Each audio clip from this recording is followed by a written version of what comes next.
Everyone, and welcome. My name is Jim Ryan. I'm the Director of Research at FPRI, and welcome to our event. Today, we are going to be discussing Israel's new government, which hasn't officially been formed yet, but our distinguished guests today informed me that we ought to have one by midnight. So we're going to spend some time today talking about the elections that occurred in Israel, the fifth in 4 years, about 2 months ago, and talk about a little bit what that means for Israel's domestic politics with the return of Bibi Netanyahu's Likud-led coalition to power, as well as what it means for Israel's relations with its neighbors and the wider world. Before we get started, a quick thank you to all of our donors, members, supporters at FPRI, our board of trustees. We could not do this work without you. These events are supported entirely by donors and supporters at FPRI. If you are not a donor or member or supporter, there should be a link in the chat. Please, if you enjoy this content, take a gander over at our website and consider signing up to support us on a monthly basis. We would really, really, truly appreciate it. So with me today to discuss Israel's new government to be are two FPRI senior fellows. We have with us Josh Krasna, who is a senior fellow in our Middle East program. He's an analyst specializing in Middle East political and regional developments and forecasting, as well as international strategic issues. And we're also joined by Brandon Friedman, a senior fellow with us as well, who is also a research fellow at the Moshe Dayan Center for Middle East and African Studies at Tel Aviv University. They're both joining us from Tel Aviv today. Josh, Brandon, hello. Thank you for being with us. Thanks for having me. All right. So I want to start with Josh. Josh graciously wrote a recap for us of the elections in the week or so after they occurred, and you ought to see a link for that in our chat as well. I encourage everybody to read it. So I want to start just by asking Josh what's happened in the couple of months since the elections. Anything based on that analysis that you think has been surprising? What's changed? What can we expect to happen? In the immediate aftermath of a new government forming, by tomorrow, I guess. Josh, take it away.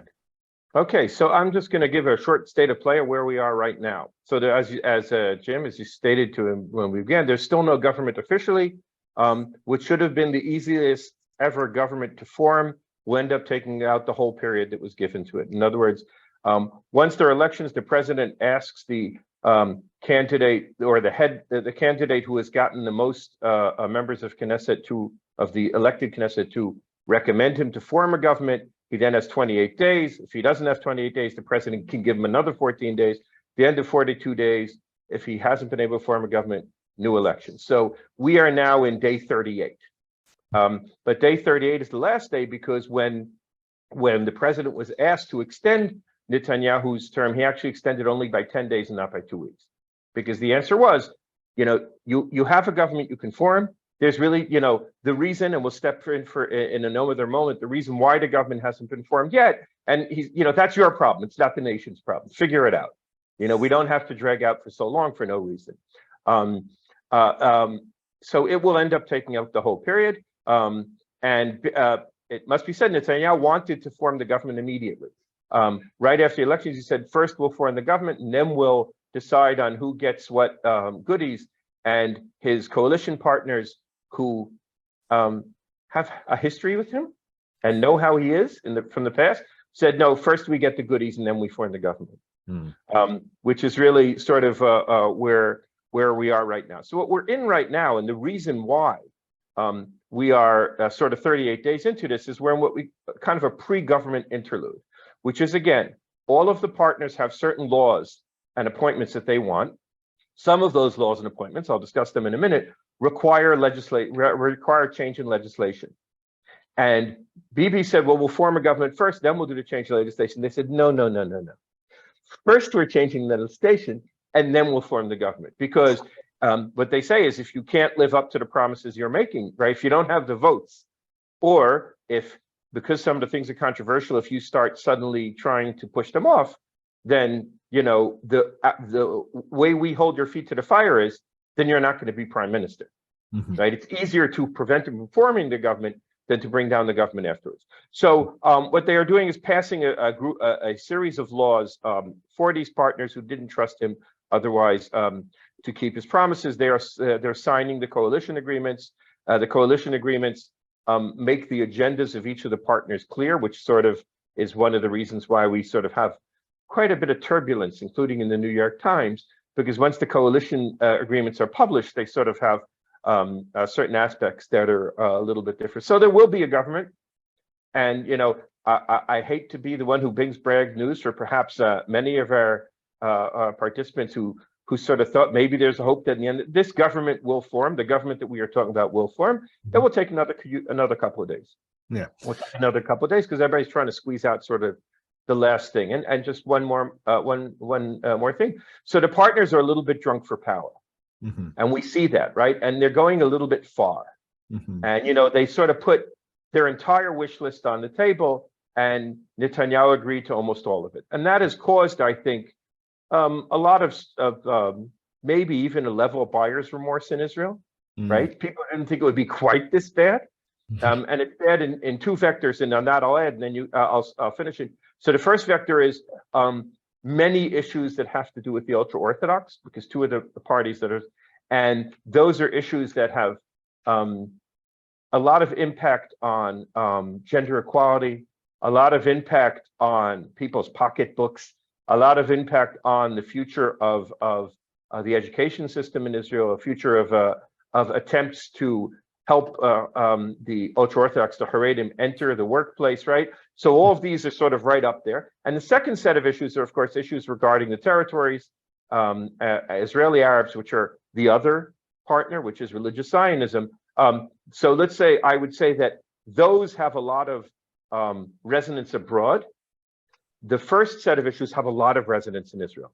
Yeah. There are a lot of people who are really unhappy with what seeing is giving away the grocery store to the ultra-Orthodox.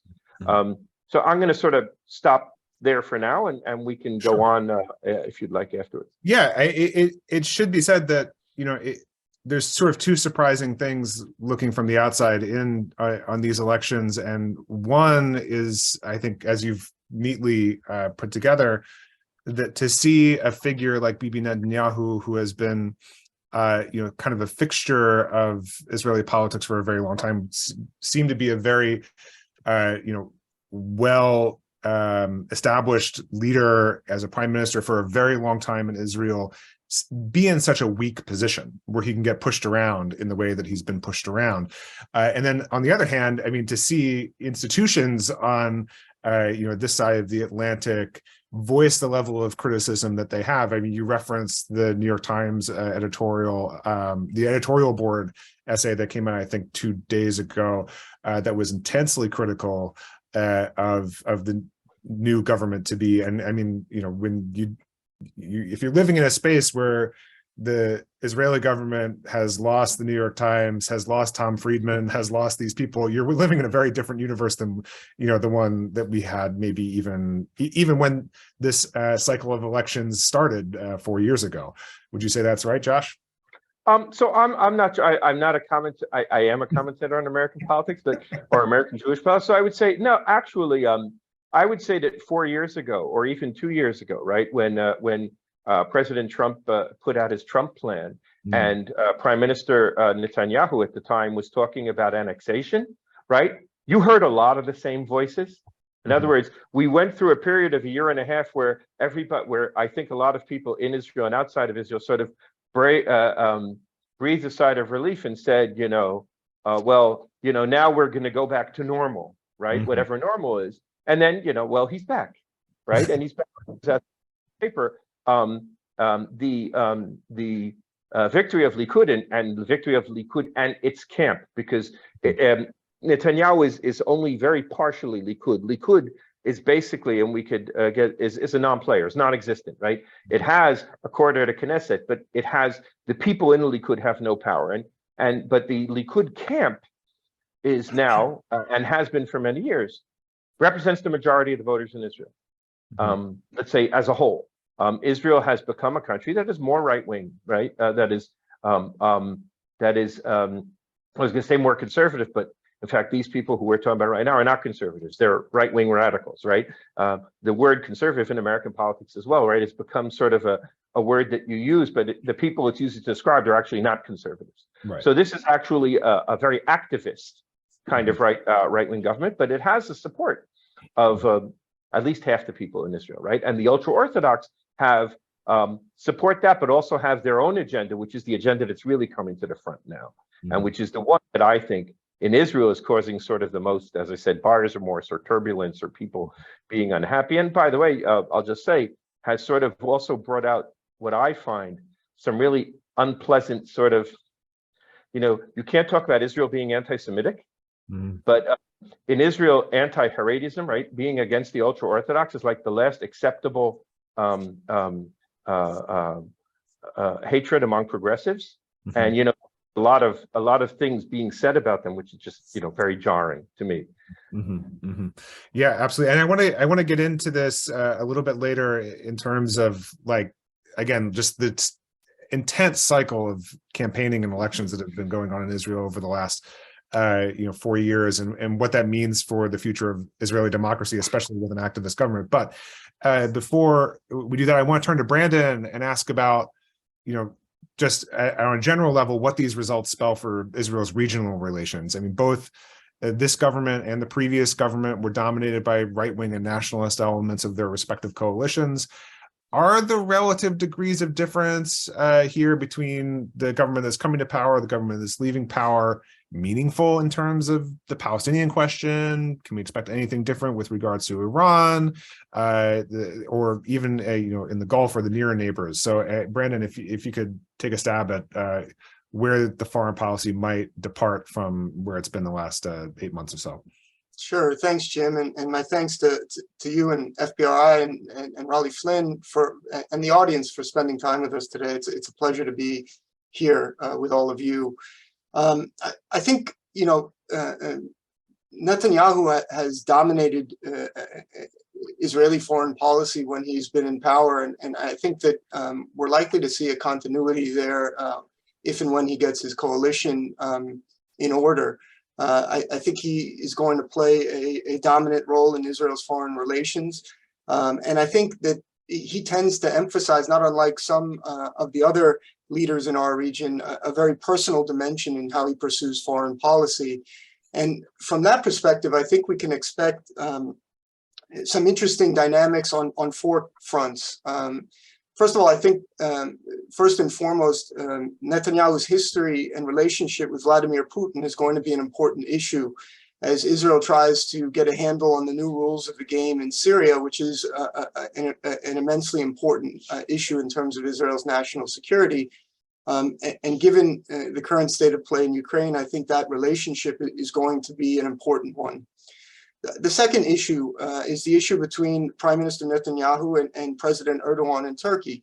And it's not always been the best relationship between the two. And there are 3 crucial issues for those 2 countries to work out in terms of the Eastern Mediterranean, which Josh can talk about far more competently than I, and the question of how to manage what looks to be a Russian withdrawal from Syria, which means that Israel and Turkey may have to cooperate more with respect to Syria. And third, obviously, always the bone of contention between Israel and Turkey is how Israel handles Jerusalem and Hamas, and Hamas does have a presence in Turkey. And so I think that the nature of that personal relationship between Netanyahu and Erdogan, for better or for worse, will be important. The third personal relationship I think that's going to be important is the one that's also been has had its ups and downs, which is the relationship with Jordan and King Abdullah.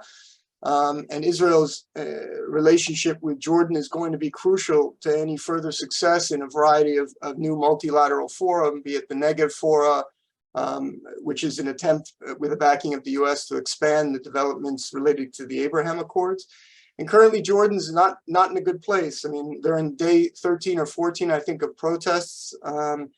Obviously, the situation in the West Bank is something that is of concern to Jordan, and you hear it. The future of Jerusalem is always a critical issue for Jordan. And so these are issues also Josh can probably speak to as well. And then the fourth issue is one that we saw front and center with Netanyahu's appearance on Al Arabiya, which is basically a pan-Arab media organ that's known to be very backed and close to Saudi Arabia. And the fact that Netanyahu appeared on that particular station and sort of made a very interesting address in which he put normalization with Saudi Arabia as front and center on the Israeli foreign policy agenda, I think deserves and merits close attention. And certainly I think Netanyahu is looking at the Saudi normalization issue as one that he wants to emphasize. And again, I think he's going to make the personal dimension important there. You mentioned two issues that I want to just briefly touch on, and then I'll stop. Obviously, the future of the Abraham Accords, and to the extent that there's any connection or relationship between that and the Israeli-Palestinian conflict.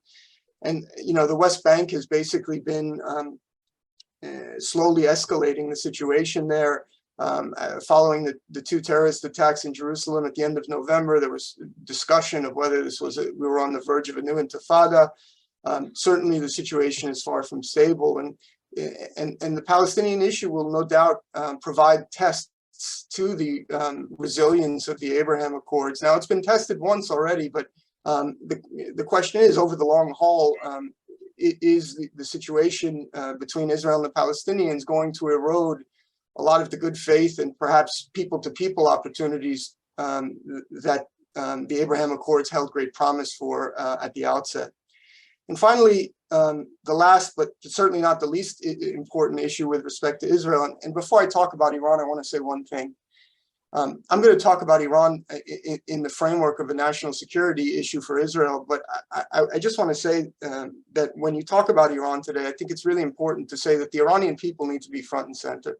I think the brave women who are leading the protests on the street in Iran deserve all of our support, appreciation, and sympathy. And I think that first and foremost, what's happening in Iran is about the Iranian people and their hopes for more freedom, more prosperity, and a more peaceful Iran. And I think those of us who follow and watch Iran closely share those hopes. In terms of Iran as a strategic issue for Israeli foreign policy, obviously, the development with Iran growing closer to Russia, providing Russia with drones to fight the war in Ukraine, and rumors suggest or more than rumors suggest that they may be providing ballistic or cruise missiles, is certainly an issue that Israel is going to have to navigate and is a sensitive issue. And finally, there are two other more immediate issues, which is the Iranian nuclear program is in a place where no one really knows what the status is. The IAEA's ability to verify what Iran is doing is not what it was, and this is of grave concern to Israeli national security decision makers. And finally, the most immediate issue is we've recently heard rumors that Iran's air bridge to the Beirut airport may be on the offing again, in which Iran will deliver potentially advanced precision missiles to Hezbollah via the airport in Beirut, which is a civilian airport. And so this presents potential for escalation and potential, I would say, a potential issue for Israel, which has enjoyed, you could say, a degree of deterrence since 2006 on the Lebanese front. So all of these issues are issues that the new government in Israel will be facing, and they are significant ones. Thanks for that, Brandon. And I think, this all reflects a set of challenges I think the whole region is dealing with one way or another, especially in the last, I would say, 8 to 10 months, I think as we've seen pretty clearly, those of us who are following the program, and this is a theme I've actually been hitting on in the Middle East program at FPRI for 2 months now, which is that the national security posture of the United States, which has kind of stepped back or ceded regional order making in the Middle East to Israel on the one pole and Gulf powers on the other, has been a really marked and significant shift in the way regional politics unfold. And I sort of want to ask a larger question here to Josh and Brandon about this. Is this was a dynamic that you could say began with the Abraham Accords, but has really, I think, been more emphasized as Biden came into power. And what is that meant for the challenges that the last government was facing, the new government is going to face? We've seen in regional cooperation take some interesting and unexpected turns. I think in the last several months, particularly with the Eastern Mediterranean gas deal between Lebanon and Israel that happened at the end of October. Is there anything else along these lines that we might want to expect or prepare ourselves for? Brandon mentioned Saudi normalization. I think that's another one. But Josh, I wanted to get your feeling on how the new government, what kind of role the new government wants to play in order making, given this sort of new parameter. Oh, Josh, you're muted. Sorry. I would quibble with you on one thing. I don't think that this started recently. I think this disengagement of the United States and the tremendous shared interest of Israel and the Gulf states, including Saudi Arabia, in many issues, goes already back almost a decade, till 2013. But we won't sort of thrash that out now. But the cooperation between especially between UAE, Bahrain, and Saudi Arabia and Israel was extremely advanced before the Abraham Accords. What the Abraham Accords did, of course, was they enabled sort of removing the mask and then enabling this cooperation to both shift into new areas which it wasn't in before, and to not be hidden, right? And by the way, also help Netanyahu's various election campaigns, which to link this back to the issue that we're in before. And one of the things that Brandon had mentioned, Netanyahu's interview in El Arabiya, and it was in English, and I'd really anyone who's interested really go, because it's really fascinating. Because so one of the interesting things, Netanyahu has not spoken to the Israeli media since the elections. He only speaks to English language media outside of Israel. This has already been going on for over a month. And what was interesting in Al Arabiya was he was answering some questions which was obviously he wasn't expecting, which is kind of, usually he gets sort of these softball questions, and now he was asked a couple of issues, and that was sort of and one of the things that he's trying to signal very hard is that he's the boss. That yes, he has these difficult and challenging and scary, even perhaps, partners, but that he's the boss, and that look at what I do, not at what I say, right? And this has been, he said this to Barry Weiss, and he said this to Al Arabiya, and this is sort of his message he keeps on putting. By the way, he doesn't put that message forth at all in Hebrew in Israel, right? But this is the message so that he's putting out. So I think, as Brandon said, Netanyahu is the one who brought about the Abraham Accords. He is a known quantity to them, right? They already went into agreements with him, knowing exactly who he was and who his allies were. I think that they were happier to work with the previous government. In other words, they were happy to start the process under Netanyahu and then continue it with a more emollient administration, which also had Arab members. In other words, it really did, in a lot of ways, sort of help the narrative that they were trying to push, and help it, though, of course, the popularity of the Abraham Accords in all of the countries who signed peace treaties with Israel has been going down since they were signed. Not that surprising, right? Because they were signed right afterwards. Of course, there's always going to be a big surge of support. And now, as it moves from being something new to being something that's day to day, so popular opinion has been less supportive.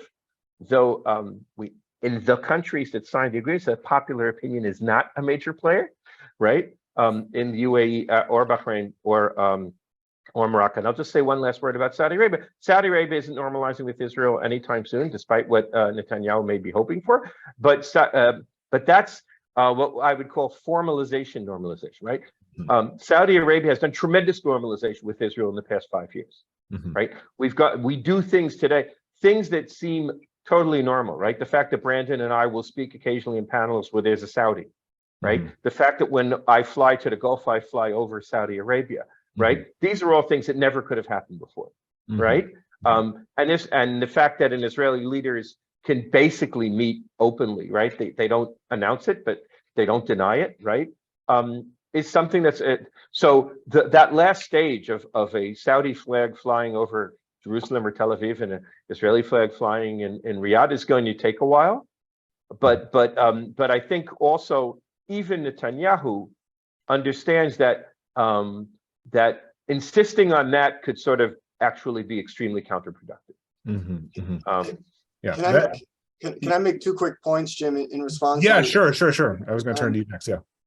First of all, with respect to regional order making in the Abraham Accords, my sense was, at least from the Biden administration, initially that they weren't particularly interested, at least in making the Abraham Accords a centerpiece of their regional policy, and for good reason. I mean, it was the Trump administration's policy, right? And it's not unusual for the new administration to not necessarily want to embrace what the old administration has done. I don't think that what the U.S. is doing now, at least from my perspective, necessarily is order making, and I don't think they're necessarily relying on Israel to make order. I think the U.S.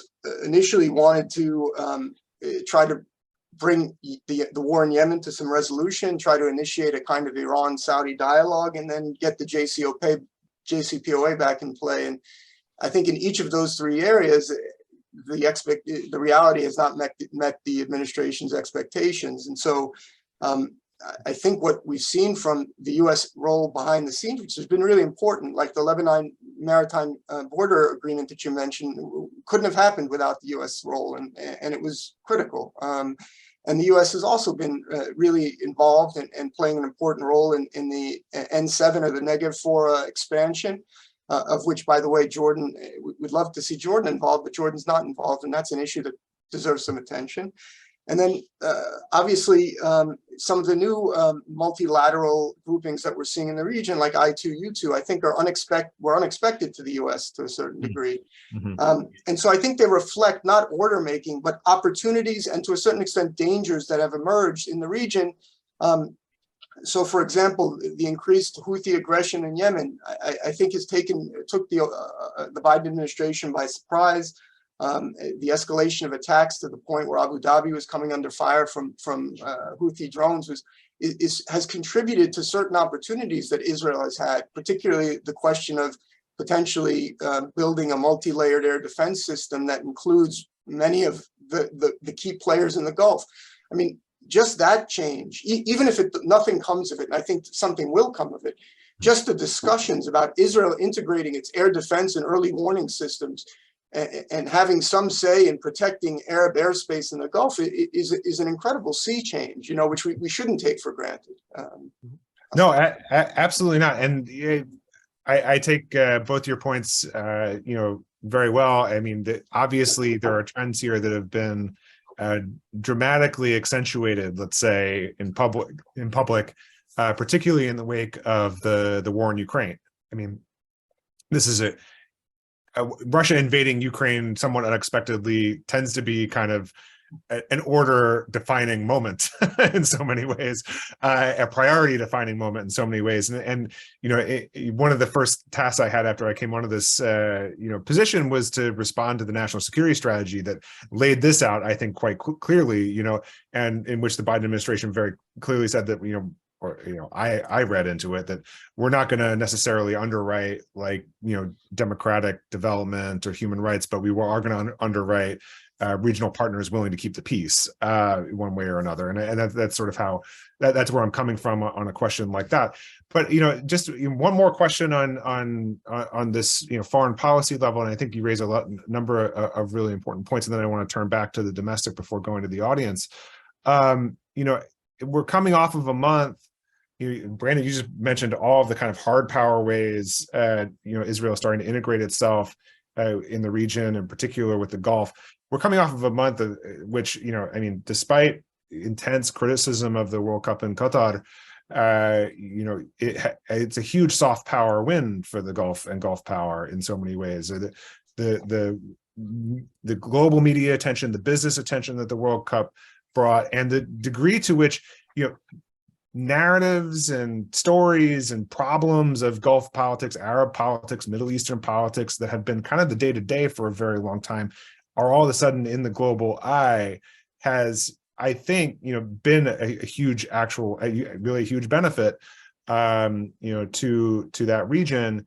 And, I guess I want to ask from the Israeli perspective, where is soft power? Where is the counter to that? Or how does it fit into a narrative that, kind of sees a Gulf rising in some sense?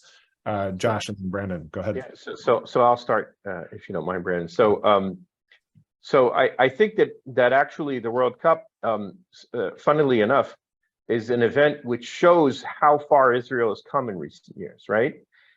If there had been a real World Cup in an Arab country 10 years ago, I think Israel would have been sort of approaching it. They would be watching it because they like Messi, right? But it wouldn't be so. But here, Israel really felt that it was part of the Middle East that was being celebrated here. In fact, to the extent that when occasionally things came up which made it clear that the people there weren't necessarily as accepting, like they were shocked, because Israelis very much felt, and those of you, I know Qatar allowed Israelis to travel to Qatar. Israelis are not allowed to travel to Qatar. Allowed the Israeli Foreign Ministry to open a temporary office to handle the consular issues. There has not been a formal Israeli office there in something like 20 years, right? Israelis traveled to Qatar. Israelis traveled to Dubai and to Abu Dhabi and went to Qatar for the day, right? And really, when Morocco was moving up, right? Remember, there are 800,000 Moroccans in Israel, right? And I think in Israel, like everybody is waiting for bated breath. Are our guys going to win, right? Our guys being the Arab team that's playing. But so I think that with all the problems, and there were a lot of problems that came up also around this in terms of the popular perception of Israel, Israelis are very frustrated by the Qataris stressing of the Palestinian issue, or they didn't have to stress it too much, but they promoted it. But I think that it sort of it showed a very interesting regionalization of Israel, right? Israel has always seen itself as not being part of the region, as being sort of a foreign implant in this region, right? Ehud Barak called us the villa in the jungle, right? And last week, Eyal Hulata, who's the Israeli National Security Advisor, said that is the worst simile to use. We are not a villa in the jungle. We're all living in apartments on different floors in the same building, right? Right.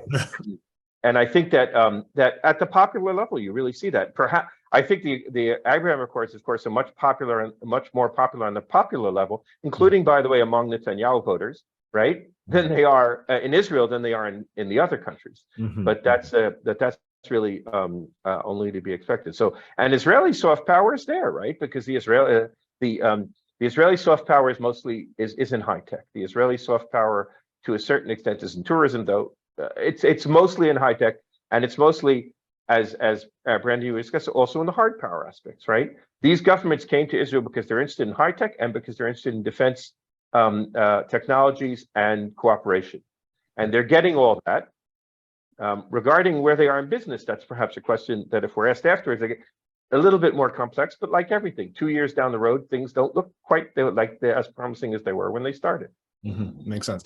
Brandon, do you see that more or less the same way, or do you have anything else to add on soft power front? Yeah, to be honest with you, I'm not sure I buy the distinction between hard and soft power. I think that what's interesting is that clearly, I think the opportunity here for Israel in terms of being part of the region, and I think Josh is absolutely correct, is whether there are opportunities at the people-to-people level, which is something we really haven't had. And I think that because of the number of Israelis with Moroccan heritage, and because of the desire in the Gulf to increase trade, business, investment with Israel, there are new opportunities at the people level that really Israelis haven't enjoyed for quite some time. And now, whether those opportunities can sustain themselves and develop and improve, obviously to some extent is going to be dependent on the relationship with the Palestinian question. And so, but I would say that Israel shouldn't be looking at the Palestinian question as a way to further its relations with the Gulf. We should be looking at the Palestinian question as a way to further our own interests at home for its own sake, I would say. And from my perspective, in every conversation I've had with the Emiratis or anyone else of our new relationships in the Arab world, they raise the Palestinian issue. It's not marginal. It's not deprioritized. It's there, and they want to talk about it. And they're the first to say, you know, you're our cousins, and we're happy to pursue relations, but not at the expense of our Palestinian brothers. And I think that those of us who are following these issues closely appreciate that distinction. Now, how the new government approaches these issues and whether they'll be sensitive is a different question entirely. And I think that Josh's point that Netanyahu believes that once the government is formed and all of the haggling, pre-coalition haggling is settled, that a strong Netanyahu will emerge. You mentioned he looks weak, and therefore will be in a position to assert his sort of conservative vision for things. You know, I've learned two things over the last 15 years of Netanyahu governments, which is don't underestimate him, for better, for worse. And I think that on the other hand, and this issue of sometimes perhaps outcomes come out, unexpected outcomes come out of crises. And I think to a certain degree, that's what happened with the Abraham Accords. For those of us who remember the context in which they were agreed upon, it created a lot of tension, by the way, between Trump and Netanyahu, the way it happened, and Netanyahu's discussion of annexation. And I think that context is important to remember as well. Mm-hmm. Yeah, and I think that's a great moment to sort of turn back to my last question, which is about domestic issues. Before we turn everything over to the audience and folks, we have a couple of questions that have been submitted by the Q&A box. If you've got a question for our panelists, you know, about the new government in Israel, please drop it in there, and we'll answer as many of them as we can before we close out in about 20 minutes. So again, I think that you brought up, Brandon, the Palestinian issue as it's, you know, situated with Gulf neighbors, obviously, and you mentioned earlier, you know, the fact that it's a major security and stability issue for Israel and for facing the new government.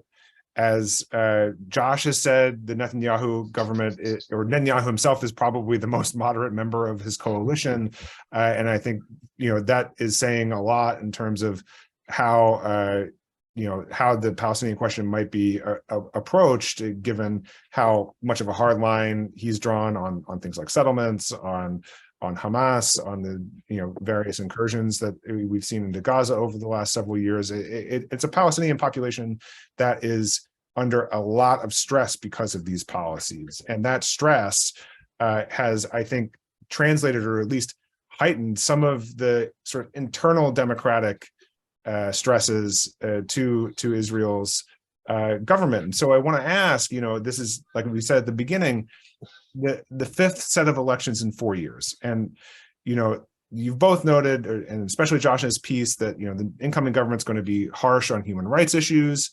It's going to be harsh on the Palestinian question. You know, we've seen, you know, I want to ask you, have you seen any or detect any sort of democratic fatigue?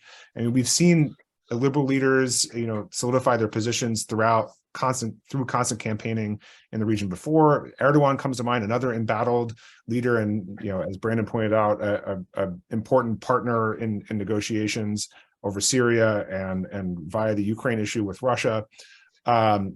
He solidified his rule exactly this way. And are there increasing concerns that some members of the incoming government would sacrifice democracy to maintain Jewish hegemony in the country? So I want to ask kind of those two questions. I know they're big kind of elemental questions about the future of Israeli democracy, but I think they're important ones to address.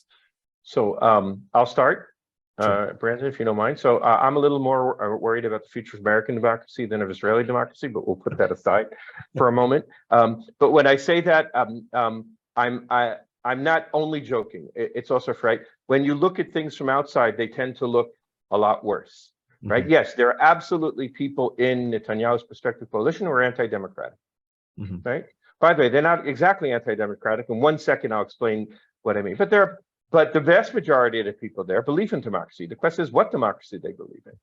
And I think that we have good examples, even from Turkey, right?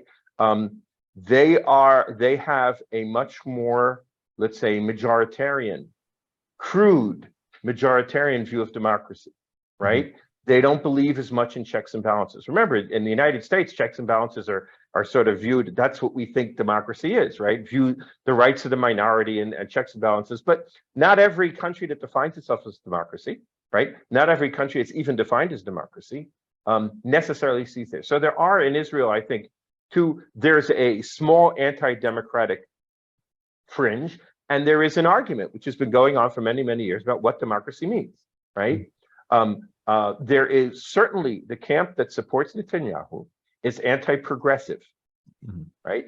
And they speak of progressivism, right? And what they call progressive trolls and all this in the same disdain that you will hear in one half of the American political sphere. In other words, it's literally, by the way, and the two are affected by each other, right? In other words, from their point of view, the courts are too activist. They're trying to force us to accept a gay lesbian lifestyle, right? They're trying to accept to force us to give up our values, right? So you have that's a stress that's been in Israeli politics for many years. It's a stress that divides the Orthodox and ultra-Orthodox from the others, but not only, right? It also cuts across. Many secularists support these parties. Also, many Orthodox people don't support these parties. Mm-hmm. But so the struggle, I think, is mostly within democracy, right? Mm-hmm. And what democracy should look like, and whether there is only one model democracy, and whether that only one model democracy is that of the other guys, right? So right now, so the other guys are a little bit on the bottom and they're on the top. Do I think that? So I don't think that the people who are I don't think Likud is an anti-democratic party. I don't think that the ultra-Orthodox parties are anti-democratic. They like elections as long as they do well in them, because it enables them to achieve what they want to achieve for their constituency, which is kind of almost sort of at the base of how a parliamentary democracy works, right? That's another difference between ours and theirs. So I don't think there's a threat to Israeli democracy. I think there is a threat to liberal democracy in Israel, mm-hmm. right? And I think that there's a threat to the model of democracy that says that courts can be activists, and that says that there should be checks and balances. I think one of the key things that all of the people in Netanyahu's coalition agree is that the checks and balances have to be retooled. Mm-hmm. And it's a long answer, so I'll just one more sentence, Jim. If you had asked people 10 years ago, they would have said the biggest problem in Israeli politics is how weak the parliament is. Mm-hmm. They would have said, right, that in Israel we have very strong executive and we have strong courts, and the parliament doesn't do anything. Mm-hmm. Right? So now what is going on? The parliament is now trying to reassert its primacy. Now in Israel, because we have parliamentary government, the parliament and the government are the same, right? The majority in the parliament is the government. So in that way, they are trying to retool what they feel is anti-democratic is the ability of the courts and over legalization of society to overturn the desire of the people. And for that reason, I think sort of Netanyahu has kind of a soft spot for Orban and for Poland and for all of the Eastern European countries, which are all still democratic, but are not necessarily liberal democracies. Right. And I think that I am worried about Israel going that way. I'm not worried about Israel not becoming a democracy. Right. We're going to have elections, and those elections, we won't know ahead of time who's going to win. And, you know, and we're going to have courts. How free those courts are is a problem. We're going to have the people who win will tend to carve up most of the stuff, and the people who lose will tend to have very little left. And, you know, there are a lot of democracies that look that way. Oh, for sure. And I think, you know, folks in my neck of the woods like to compare, you know, Turkey and Israel along these lines sometimes. And the thing I keep having to stress is that, you know, yes, Israel just had a fifth election in 4 years. Turkey's having its first one in June in 3 years, and it might be the last one they have. You know, Yeah, but there could be a surprise. They could be a surprise. It could be a surprise. We'll see. It's not I think like a lot of Syrian people are election. pessimistic at the moment, but we'll see. You know, but you make a good point about, you know, the farther right parties and people with the kind of temperament that Netanyahu have being willing to use parliamentary mandates to a more illiberal sort of end. And I think that's something we all want to keep our eye out for. Brandon, I wanted to ask you if you had a particular response to this question as well about the, you know, what kinds of stresses you might see, you know, Israeli institutions, particularly, I mean, we're talking about foreign policy here, but, you know, if there's any particular institutions with a major impact that you think might get stressed under a new government. To me, and I would just make 2 points. And I think one of the most interesting points in the piece that Josh wrote for FPRI was the emphasis that, and you made it, Josh, earlier in your comments here, is that Netanyahu has proven over and over again that he's a conservative and not a radical. And I think the other thing that he's demonstrated in recent years is that he tends to try to govern as a populist. And I think that those are the 2 defining features of how he tends to operate as a politician. And I think what he seems to be most comfortable doing is positioning himself as the bulwark against the more radical forces. And this allows him to sort of act as a mediator and in interpreting the will of the people, as you will, as I tend to see it. And therefore, what looks from the outside, and I think, Josh, your point here is how things look from the outside versus how they are on the inside is an important one. From the outside, you know, as the New York Times represents, I think is everyone sees the worst happening. And I think that to some degree that plays into how Netanyahu operates as a politician, because ultimately he likes to come forward and then position himself as the one who has the voice of reason, the one who is the mature politician who is navigating between the radical forces that want maximalist claims that frighten many people, and the more responsible parties. And I think that that's the lake or that he feels most comfortable swimming in. And you can draw comparisons in how that mode of operation is similar or different to other leaders, but I think it's distinctly unique to Israel in the sense of how he navigates it. And I think that those 2 elements, being a conservative, not a radical, and in some ways positioning himself as a populist, are the 2 things to watch. Is whether he can successfully do those things with this government. To me, those are the outstanding questions. Yeah, it's unusual for us to consider populists as also the adults in the room, you know, so to speak. Yeah, I'll just say one last thing that both Brandon and I forgot to mention. What's cross-cutting here and what sort of messes all of this up is his trial. Right. Because in the end, he needs this government, because this is the government that may keep him out of jail. Right. Right. Yeah. And that sort of goes against, as Brad and I were saying about his being a conservative and his being a moderate or a pragmatist, right? But in the end, that's the reason he won't go to a different government. Sure. Right, because he wants the court system weakened, because the weakened court system will find it harder to send him to jail. Yeah. Yeah, absolutely, and that should have been mentioned off the top because again, That's right. that's That's kind why of that's kind of why we find ourselves in this situation, and why we may be back here in 6 months talking about yet another election. Yes. In Yes. some cases. So we have some time for audience questions, and we've got a bunch. So I'm going to try and group them together a little bit. So I'm going to ask two questions, one to Josh and one to Brandon. The first, coming from Gina Shapiro, one of our FPRI staff members, actually. She's asking Josh, what is the potential for backlash to this coalition within Israel, particularly if things go really hard on citizen rights, the human rights issues that we brought up, LGBTQ territories, etc. And to Brandon, I think a really overlooked question in Israeli foreign policy regarding the Caucasus and Azerbaijan. I mean, we are now about a week into an Azeri blockade over the ethnically Armenian enclave of Artsakh, and Israel is, kind of conversely to many other aspects of regional politics, a strong backer of Azerbaijan. Militarily, at least, is there likelihood that that relationship is going to continue in the face of what seems to be a pretty dramatic humanitarian issue and regional issue there?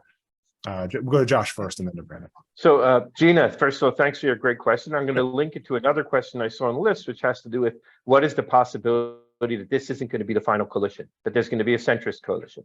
And I say, unfortunately, right, keep dreaming.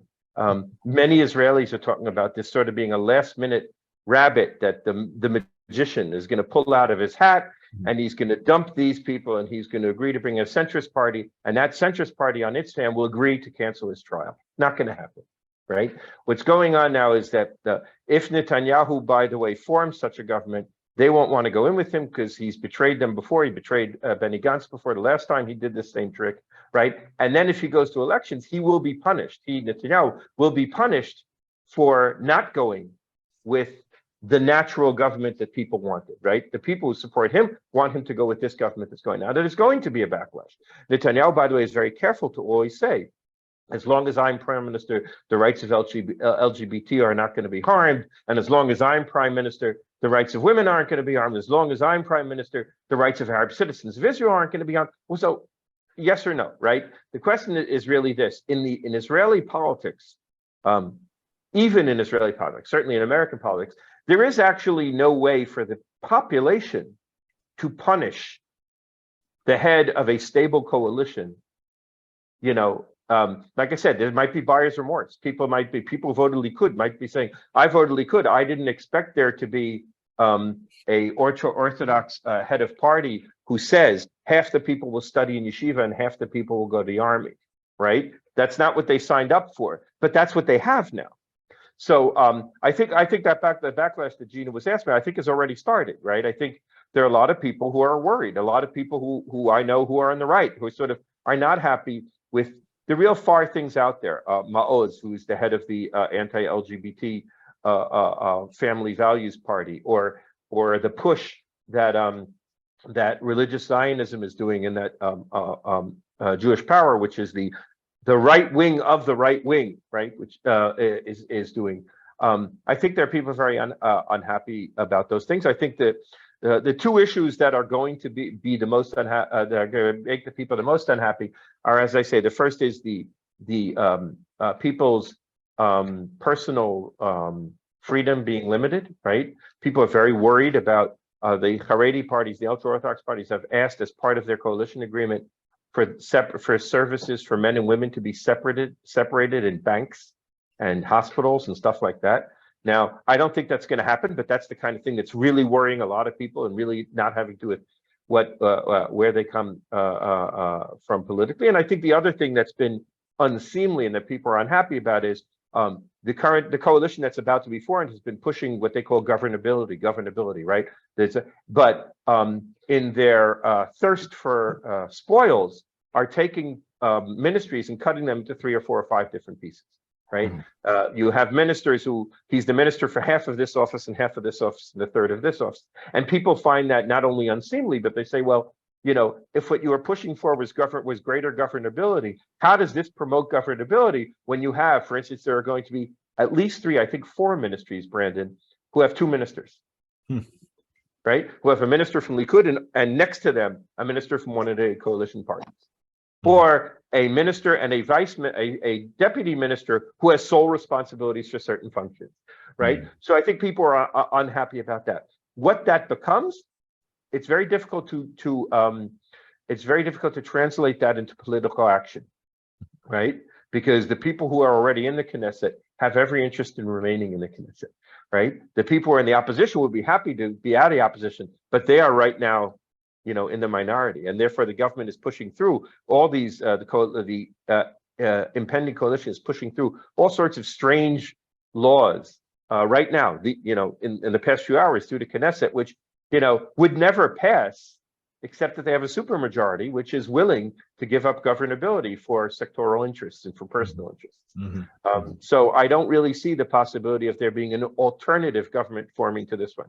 Whether the government could eventually fall and we'll have new elections, I don't think it's going to happen right now. I think that it could happen in the future. By the way, remember that in 2020, in the end, the reason Netanyahu wasn't able to form a government was because the right wing of his coalition were not willing to agree to what he wanted to do, which is bring an Arab party into the coalition. So the right wing can bring him down if he goes too far to the center. Right. And Brandon, on Azerbaijan, is this likely to continue? Yeah, I'll try to be brief because I know time is short for you. I also wanted to address the issue here in the chat about Hamas by former Ambassador Cohen. First of all, I think the point is a good one in the sense that it feeds something Josh had mentioned earlier in his comments, in the sense that the Israel body politic, to a certain degree, has shifted rightward, certainly since what was known as the Second Intifada at the beginning of the 21st century. But I think that what we're seeing is not necessarily Hamas anymore.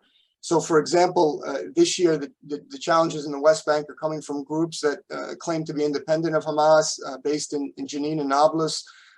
In 2021, we were seeing terrorist attacks in Israel proper, in both Afula, which was an Islamic State-inspired attack, and in Beersheba, also an Islamic State-inspired attack. And I would say that in general, as long as those kinds of attacks, and in 2022, I think there were 30 Israelis killed in terrorist attacks. As long as those attacks continue and the threat continues, I think it does sort of feed the shift, the Israeli popular shift to the right. So I think the question in spirit is accurate, or the point is accurate. I would just say it's not necessarily Hamas-centric. And of course, Israel's last military operation in Gaza was against the Islamic Jihad. It wasn't against Hamas, and Hamas actually sat it out. And that's an important point to remember. With respect to the Caucasus, Israel's interest in partnering with Azerbaijan is twofold. First and foremost, Iran, and I'll elaborate on that. And Israel gets the bulk of its oil from Azerbaijan, which is also important to remember. In terms of Iran, I think that it's interesting. I think that Iran would prefer to confront Israel in Azerbaijan versus in the Gulf or Syria these days. That for a variety of reasons, Iran is more comfortable challenging Israel in the Caucasus than it is either in Syria or in the Gulf, because I think Iran is basically, to a certain degree, has gains that it's earned over the last decade in Lebanon and Syria, and it's not easy to, and is not eager to lose those gains, and rather wants to consolidate them. And I think it's part of its broader forward defense strategy against Israel. I think what's interesting is that Israel's interest in Azerbaijan converge with Turkey's, another instance where, again, Israel-Turkey interests are going to be interesting to follow in the coming year. And obviously, there's this corridor that runs through the Karabakh, Nagorno-Karabakh area, if I'm saying this correctly, the Zangezur corridor. And this is a source of tension between Iran, Turkey, and the Azeris. And obviously Israel's relationship in terms of supporting Azerbaijan on that issue is notable. So I would say that the Caucasus issue is an important one. Israel's relationship with Azerbaijan has increasingly been viewed as an asset to Israel's national security, and there are good reasons for it. Mm-hmm, mm-hmm. All right, I want to thank you guys both. There's a lot, I think, left to discuss, and we're probably going to have to follow ourselves up here. Whether or not there's a new government in about 4 or 5 months, I'd be looking forward to that conversation. I just want to real quick thank everybody who came out. We had a great crowd today, great questions. Please, if you can, if you're not already a supporter or a donor, please take a look at the links in the chat and lend us your support. We couldn't do this stuff without you. I also want to flag coming up in a couple of days on Wednesday, we're going to have a really great event on the situation in Yemen with Stacy Philbrick-Yadov. I encourage you all to come out to that right before the holiday break. And just, as we're heading into the holiday season, I want to make sure I wish everyone a happy Hanukkah, happy holidays to everyone else who's celebrating over the next couple of weeks. It's been a really fun time of year for everyone all over the place, I'm sure. And I want to, again, one more time, thank Josh and Brandon for being here and for providing their insight. Thank you, Jim. Thank you. Thanks for having us. You're welcome.